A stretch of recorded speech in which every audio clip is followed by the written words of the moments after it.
একটি রিপোর্টে দাবি করা হয়েছে, আগামী ১ বছর পাকিস্তানের আকাশসীমা বন্ধ থাকলে ক্ষতির অঙ্ক $৬০ কোটি ছুঁতে পারে বলে এয়ার ইন্ডিয়া কর্তৃপক্ষের প্রাথমিক হিসাব। এর আগে সংবাদ সংস্থা পিটিআই ইঙ্গিত দিয়েছিল, পাক আকাশসীমা বন্ধ থাকার কারণে উত্তর ভারতের শহরগুলি থেকে ওড়া আন্তর্জাতিক বিমানের জন্য ভারতীয় বিমান সংস্থাগুলির সাপ্তাহিক খরচ প্রায় $৭৭ কোটি বাড়তে পারে।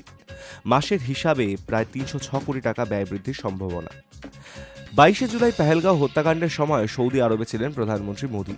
২৩শে জুলাই তিনি নিজের বাসভবনে উচ্চ পর্যায়ের বৈঠক করেন। তারপর পাকিস্তানের বিরুদ্ধে ৫টি পদক্ষেপ ঘোষণা করে ভারত।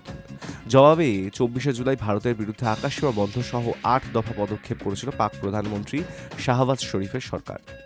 পাক আকাশসীমা বন্ধ হওয়ার আগে উত্তর আমেরিকামুখী উড়ানগুলিতে সাধারণভাবে ১৬ ঘন্টা সময় লাগত, কিন্তু বিকল্প পথে যাতায়াতে আরও ১.৫ ঘন্টা বেশি সময় লাগবে। এই অতিরিক্ত ১.৫ ঘন্টা সময়ের জন্য প্রায় ২৯ লক্ষ টাকা খরচ হবে। একইভাবে ইউরোপ যাওয়ার যে বিমানে আগে ৯ ঘন্টা সময় লাগতো, সেখানে প্রায় ১.৫ ঘন্টা অতিরিক্ত সময় লাগবে। এর জন্য প্রায় ২২.৫ লক্ষ টাকা বেশি খরচ হবে ভারতীয় বিমান সংস্থাগুলির। পিটিআই এর প্রতিবেদন জানাচ্ছে, পাক আকাশসীমা এড়িয়ে পশ্চিম এশিয়ার দেশগুলিতে যাতায়াতের বিমানে প্রায় ৪৫ মিনিট বেশি সময় লাগবে। এর জন্য অতিরিক্ত খরচ হবে প্রায় ৫ লক্ষ টাকা।